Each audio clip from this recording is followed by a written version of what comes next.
Hey guys, welcome back to my channel. Today I'm really excited because I'm gonna walk you through my calendar for the next month with IVF. Welcome to sReal. You're allowing so many other women to live out their dreams. They're coming, the twins are coming.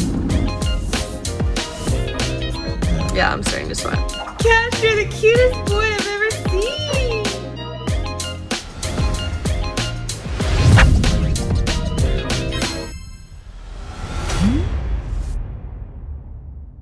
It's kind of overwhelming, I'm not gonna lie. This is not what I expected at all, but with COVID, so many things have changed as far as the general path with IVF, and living on Maui actually makes things more complicated. So I'm actually going to walk you guys through my calendar and what it's gonna look like over the next few weeks for me, because it's such a unique experience. And so the first thing on the calendar, so surprisingly enough, I actually have to take birth control for basically from day 3 of my cycle. Right when I get my cycle, I contacted them, and then day 3 I start birth control, and I'm also taking a couple of other just natural like vitamins, like vitamin D. I think I'm taking omega-3, prenatal, that kind of stuff. So that's already ramping up, and then I take 10 days of birth control, and September 18th is when I will actually fly to Oahu for my baseline appointment. The way that things roll here in Maui is that there's no clinics actually on the islands. They have most of the clinics there in Oahu, and then they do just like bi-weekly appointments on the various islands. So they'll transfer around, so they usually come to Maui like once or twice a month on Fridays. And so for me, that's originally what the plan was, but then with quarantine, with COVID, they are not doing any travel, so all the travel has to go to Oahu for every single appointment, and thankfully it's only a 30-minute plane ride, which is such a gift, because I couldn't imagine if it was like super far that I'd have to travel. But it just adds an extra layer of complication, because when I contacted my IVF coordinator, she was like walking me through the calendar, and then she explained that because Maui is currently on travel restrictions, even if you have a medical exemption for why you should be traveling to Oahu and coming back to Maui, there is still a 14-day quarantine every time you leave the island, even if it's for medical reasons. So our whole calendar originally, when I heard that, I was thinking, should we move forward with this? Like, is this something that God has? Like, oh no, an obstacle. I was starting to panic and think to myself, maybe this isn't what God has for us. Like, this is kind of a big obstacle that essentially will mean that I will have to be in quarantine for about 4 to 5 weeks in total. And that kind of sounds a little bit miserable, because you can't even go outside to exercise, you can't go get groceries. And I already work from home, so sometimes just getting out and going for a walk is life-saving for me. So at first I questioned, should we move forward with this? But then as I was really processing, and I just spent time journaling, because I was so shocked that that was still the case with everything going on, I just was like, okay, God, like, what do you want to do through this? Why is this an obstacle? Is this something that I should pay attention to as a sign from you or not?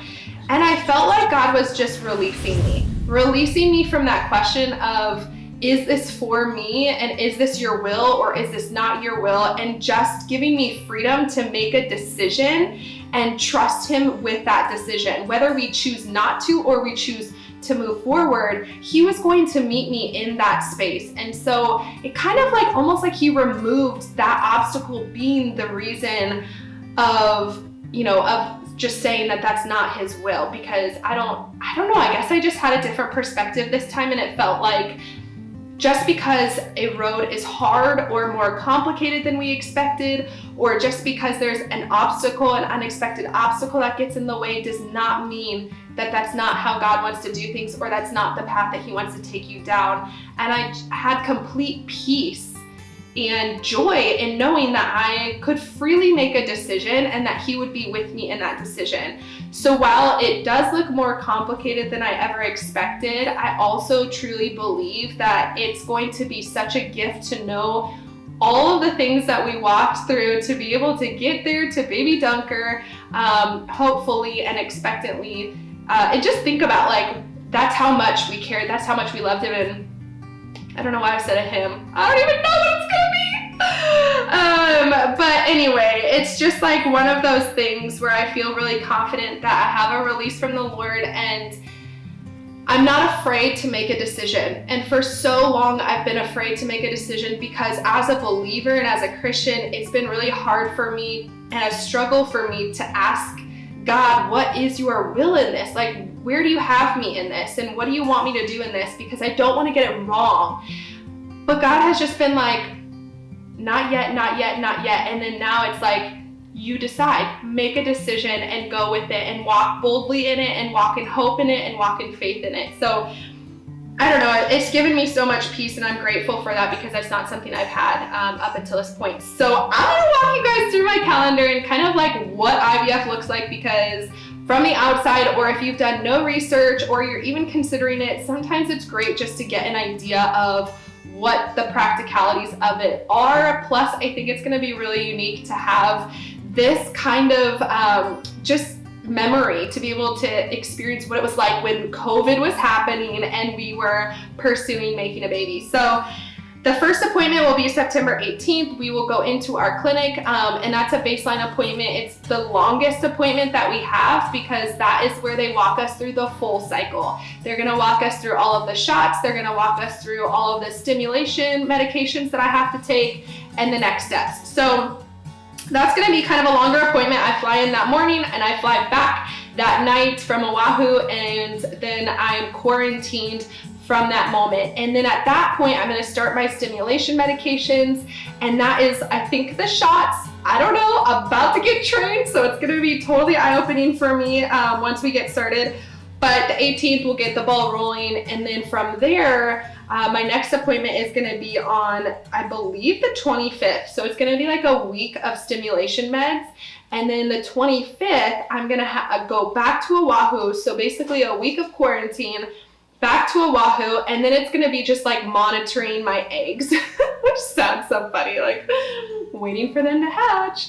I'm gonna be monitoring how my body is responding to the stimulations. Like some bodies respond fast, some bodies respond a little bit slower.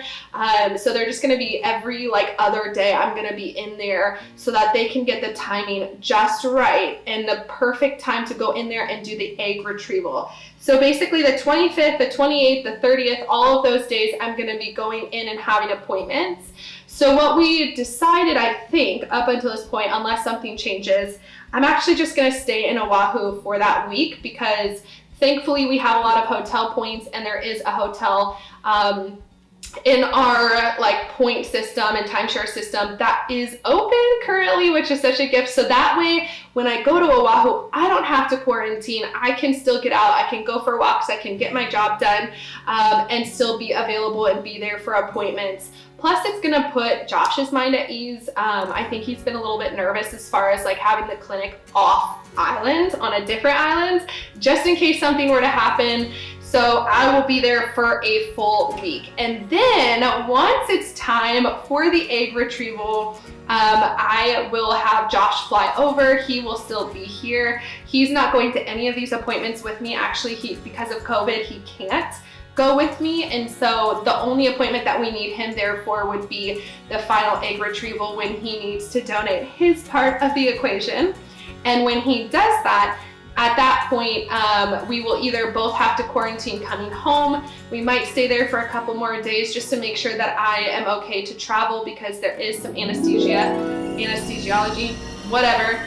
They put you to sleep, and sometimes my body doesn't respond super well. The last time I had it, I got a little bit sick. So just for peace of mind, we're gonna hang out there for maybe a day or two, and we are praying that the quarantine is lifted by the time that this happens, like around October 1st, so that Josh does not have to quarantine when he gets home and he can go right back to work, because it really does impact our travel plans in the future. And so yeah, maybe we're quarantining, maybe we won't be. I'm not really sure what's gonna happen. They've been updating the situation with the Hawaiian Islands pretty much every like middle of the month. They're updating for the next month. And so right now everything goes to October 1st. But that's gonna be our situation. So we're gonna do the egg retrieval, and then from there, it'll be a couple of weeks that we will wait and kind of take like a cycle off before we actually do the transfer. Because at that point, we just wanna make sure that we are prepared and that we are good to go. My body has had time to just kind of come off the medications and just like reset almost before we go into the next phase. And so potentially could be having a baby, like getting pregnant, December, January, kind of up in the air a little bit. So that's kind of a recap of our schedule, our IVF schedule for the next few weeks. It's gonna be crazy. I'm not really sure what to expect. I know with the whole like quarantine, all of that makes me a little bit nervous. Travel makes me a little bit nervous. I'm gonna be wearing a mask 24/7. I'm gonna be inside this house 24/7 creating all of the content. But it's gonna be a journey, and I'm anxious, I'm excited. Oh, I forgot to tell you guys that the whole situation, so like leading up to this has already been like a huge praise report, because in order to actually leave the island, you do need approval for medical reasons. So you have to submit paperwork that you are actually going to Oahu for medical reasons, and then it takes 5 days to process. In order to actually apply, I have to have a phone number that can receive automated text messages. Craziest thing ever, but for whatever reason, ever since I've gotten my phone number last summer when we moved home permanently, I have not been able to receive any automated text messages. So like if I wanted to go into WhatsApp and I have to confirm my phone number, I wouldn't get that message. Or if people who don't use Verizon or an iPhone, if they were to text me, I don't get those messages. So it's been like a little bit tricky, and I've just never like taken the time to fix it. This morning I had to get it done because I had to submit all of the things for travel. And I got on the phone with the guy from Verizon, and what a miracle, like right away he was able to diagnose what was going on. He was able to reset my phone, and I was able to submit that paperwork. So there's so many things that will come up that could feel like obstacles, but there's also so many opportunities for the miracles to be happening. And that's my encouragement to you guys. Just kind of as we wrap up this little tidbit of our IVF journey, I want to encourage you to really seek out, is this just an obstacle that I'm justifying for proof of why I shouldn't move forward because this is hard? Or is this an obstacle that God is just saying, you decide, you have freedom to move forward? Because I think sometimes we see obstacles as outright, that is not God's will, when really sometimes things are just hard. And it doesn't mean that it's not his will. It just means that we have to move forward in faith and take that step out and have him meet us and just allow for the miracle to happen. So that's a little bit about my story and how I just truly have come to peace with this decision in a way that I hadn't before. So if you guys really enjoyed this, or you have more questions about my scheduling, just what IVF looks like, go ahead and comment those below. I love hearing from you guys, and I love to hear how it impacts you, or just me sharing impacts you, because this really is such a gift to be able to just share this journey as we go through it. I'm totally new to all of this, and so it's just been a complete learning experience for me. And so if you like this kind of stuff, just go ahead and like and subscribe for us, so that way we know to create more and share more with you guys about our journey to baby. That's my encouragement for you guys. I will talk to you guys later. Thanks for tuning in and watching us.